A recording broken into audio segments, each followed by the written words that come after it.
It is Thursday. Welcome to CBSN Minnesota's Daybreaker. I'm Jason DeRusha. Great to have you with us today. We appreciate you spending some time here, getting up to date on the local news and weather. Why don't we start with weather? It's been kind of a weird morning, kind of gray and cloudy and rain showers throughout the area. Boy, look at these temperatures, huh? Soak it up, October 1st. Boof. It's going to be cold out there. Luckily, the wind should not be as tornadic as it felt like parts of yesterday afternoon. I went to a restaurant downtown yesterday, and they were saying they had the patio packed because it was sunny. And then all of a sudden, like the monsoon came in, the winds picked up, and it was like a Wizard of Oz scene. So today should be better, but how do you feel about frost? Yep, frost advisory overnight. We got 2 days of kind of misery, and then things start turning the corner on Monday. So this weekend should be okay. All right, let's talk about this, because for some people, the changing of the seasons is stressful. For some of you, it's the weather.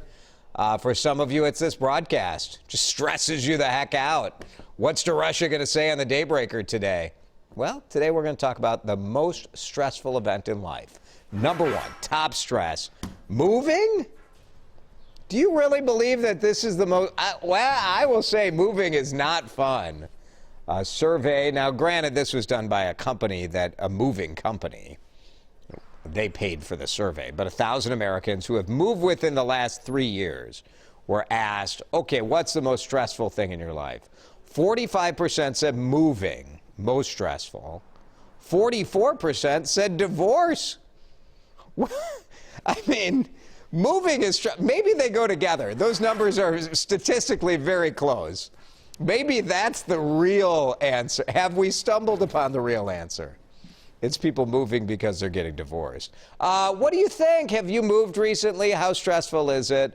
What is the most stressful event in your life? We'd love to hear about your stresses. Maybe it'll be cathartic. Let it out. Let that stress. Don't keep that bottled up. Don't keep it bottled up. Leave a comment on Facebook. We'll share through some of your thoughts in just a moment. Traffic in St. Paul, what a mess this morning because a trailer carrying horses tipped over on 35E near University. This is a live look at 7:36 this morning. You can see part of 35E blocked off because for about 4.5 hours, they've been trying to rescue these horses. A trooper on scene tells us they believe there were 5 horses in the trailer. Now, some of these trailers you're looking at in this live picture are MnDOT or state or veterinary trailers to take the horses when they're rescued. We're told 2 of them have been rescued. I want to show you video from earlier this morning. If you look closely at the lower left corner of the screen, right there, look, they're taking the horse out of one of the trailers. And the horse looks good. The horse is walking out of the trailer. This was around 5:20 this morning. They had vets on the scene to try to help this process. But it's a scary process. These horses can weigh 1,500 pounds or more. So they're trying to be careful with it. And they also have the whole highway blocked off just in case one of the horses gets spooked, to make sure that horse doesn't end up running into traffic. So we'll keep watching this throughout the morning.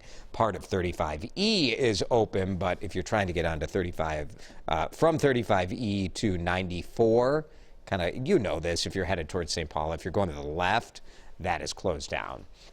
Some more campaign action in the state of Minnesota today. The president's son, Eric, will be in Becker holding a campaign event at Potter Trucking at 3 p.m. Then he goes to central Wisconsin.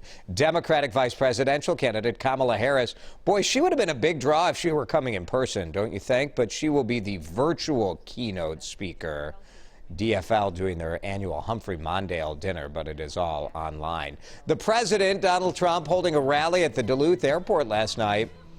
And it was a shorter rally by his standards. He only spoke for about 45 minutes. But if you look at this crowd, this is outdoors at the airport. But this is one of the largest gatherings we've seen in the state since the pandemic started. Now, it's an honor that so many people showed up, because this was going to be a little quickie just to say congratulations, because Obama closed the Iron Range and I opened it, and a man... All right, the president said a couple things that I tell you what, fasten your seatbelt, because you're going to be shocked. He said that he thought he did a great job in the debate. He said he thinks he's going to win. Well, he didn't say he thinks. He's going to win Minnesota. and he's going to have another 4 years in the White House. Yeah, big news. For his part, Joe Biden took a train trip through the swing states of Ohio and western Pennsylvania. On one stop, he described the president's debate performance as a national embarrassment. I mean, you didn't think Joe Biden was going to say his performance was an embarrassment. He doubled down on this as he talked about the pandemic. He knew how serious this pandemic was. He knew how quickly it would spread, the thousands of people it could kill. But he forgot to say a single thing to us. Tuesday night's debate, the group setting the rules is promising changes.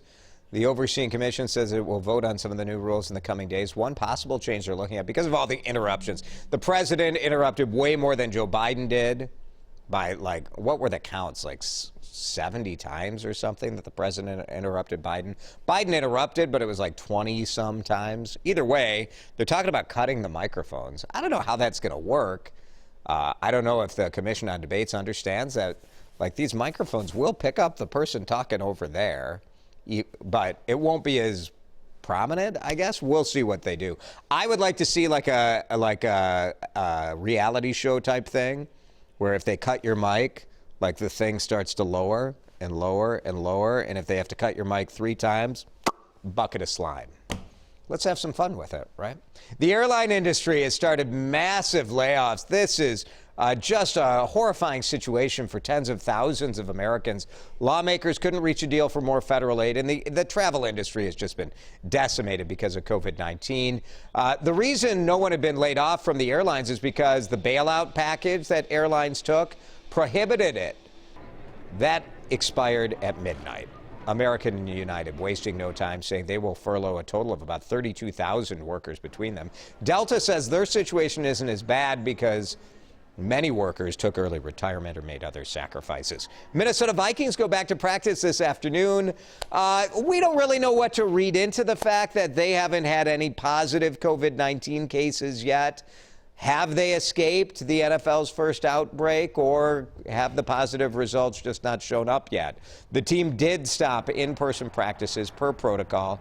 The number is 9 now. 9 members of the Tennessee Titans, 5 staff members, 4 players, tested positive after Sunday's game in Minneapolis. So as of this moment, the Vikings will move forward with this Sunday's game against the Texans. The Titans game against the Steelers is being postponed. Heartbreaking news. You perhaps have seen this on social media from celebrity couple Chrissy Teigen and John Legend overnight. Their newborn baby has died. Teigen shared the news on social media, posting these just absolutely gutting pictures. This was the couple's 3rd child, a boy. She says they named him Jack. Teigen was about halfway through her pregnancy. She was hospitalized earlier this week, experiencing continual bleeding. She's been very open about her struggles getting pregnant. Both of her previous pregnancies have been through in vitro fertilization, but as painful as it is to share the loss of this miscarriage, so many families go through this, and to know that you're not alone is very powerful. So our thoughts and our love go out to Chrissy Teigen and John Legend. State Fair Food Parade back in action this morning, round 2, the Deuce. Same setup as last time. You drive through the fair, you get your mini donuts, your fresh french fries, your Martha's cookies. They did tickets through a lottery this time, and they sold out again. Baby Yoda toy is brightening up firefighters' days as they battle the fires on the West Coast. I love this story. There's a 5-year-old kid in Oregon named Carver and his grandma. There's Carver. They drop off Baby Yoda at a donation center, and it came with a handwritten note. Look at this. Thank you, firefighters. Here's a friend for you in case you get lonely. Since then, Baby Yoda's been to 4 wildfires, 2 states, ridden in helicopters, checked temperatures for COVID-19 symptoms. There's a Facebook page that someone started to chronicle his journey called Baby Yoda Fights Fires. Oh, what a great kid. Sometimes when you're looking for hope, that's where you find it, right? What a terrific note and really cool story. Let's talk about stress. Number 1 stressful event in your life. A new survey says it's moving. Eric is here to see what people are saying on the Facebooks.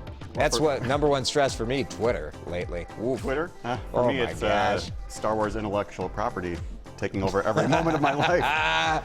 Fair enough. Yep. Okay, well, we got a lot of answers, actually. Some people did agree that moving is stressful. Moving's stressful. People have done it a lot. Yeah. Amanda said working in a school during a pandemic. Oof, obviously. Amanda. Oh my gosh. I expect that a lot of people think that right now is probably the most stressful time of their Probably. lives. Yeah. Yeah. Cindy said if somebody close dies unexpectedly. Yeah, that's always tough to deal stressful. with. The unexpected death is very stressful. Right. We do have one person who actually, by the way, said that moving is not, well, not looked stressful. at the brighter side. Autumn said that moving every 5 to 10 years is a great way to clean out and declutter. I agree with that. We have been in our same house in the early part of my adult life. We were moving every 3 years, 2 or 3 years. It is great. You just get rid of stuff. You don't accumulate stuff. Now with 2 kids, I have so much stuff. There's so much stuff. A couple more. I have to pay tribute to this one because it's, wait for it. Annette said, my daughter's wedding is this weekend. Big wedding. Last Sunday morning, we woke up to the water main break in our outer kitchen. Basement needs to be gutted. Kitchen gutted. Living room floor. We need to leave, and out-of-town guests have to be relocated. Oh, no. This is a good sign, Annette. If you can persevere through this, married life, it's nothing. How sweet that finish line is going to feel next weekend. Oh, man. When I, the week before my wedding here in Minnesota, we were married at Rolling Green, or the reception was at Rolling Green Country Club. My mother-in-law went to visit at the country club the days before the wedding. And we were the last event in the clubhouse, and then they were going to tear it down. They started tearing down the outside deck of the clubhouse, and my mother-in-law lost it. The roof is on fire. And they rebuilt that deck Well, in time for our wedding. As you Don't well mess know, with Pat Bannahy, I'll Yeah. tell you what. As you well know, I got married during a pandemic. Yes, you did. One more here. Carrie Patey says, DeRusha contract negotiations. Yeah. I can see where that might be. Super a stressor. stressful for her. Not for me, baby. Hey, I'm the only one left working here. Give me all your money. Show me the money. Show me the money. Can we do the negotiation now? I'm not going to stop the Daybreaker. Let's just keep this going. Oh, I think Carrie We've got just a- called the control room, and we've got now a you wheel guys, built, yeah. you rolled the thing. There it is. Yep. Thanks everybody for watching. We'll see you tomorrow.